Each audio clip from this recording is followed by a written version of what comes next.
As the country waits for a decision from the U.S. Supreme Court on the issues of birthright citizenship and nationwide injunctions, we are looking at the possible outcomes here in Texas. KPRC 2's Robert Arnold spoke with immigration attorneys and a constitutional law expert.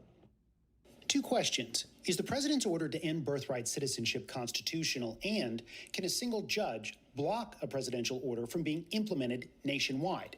People have been criticizing national injunctions for more than a decade, and it's not entirely clear to me that courts can do this. Constitutional law professor Josh Blackman. The nationwide injunction became very common during the second half of the Obama administration, and then into the first Trump administration became even more common, and then during the Biden administration became even more common, and now in the first few months of Trump, we've had, I think, dozens of national injunctions. If SCOTUS decides national injunctions should not be allowed, what impact would it have on the president's order ending birthright citizenship?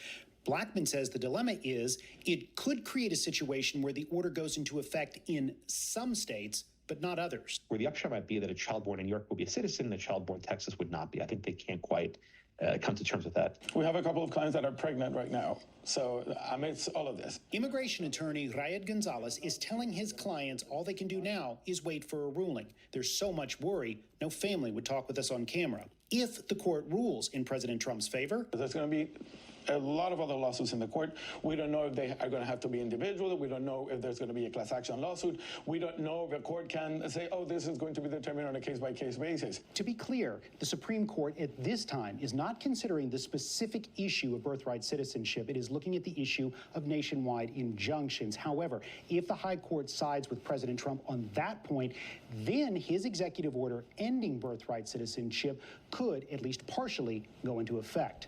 Robert Arnold, KPRC 2 News.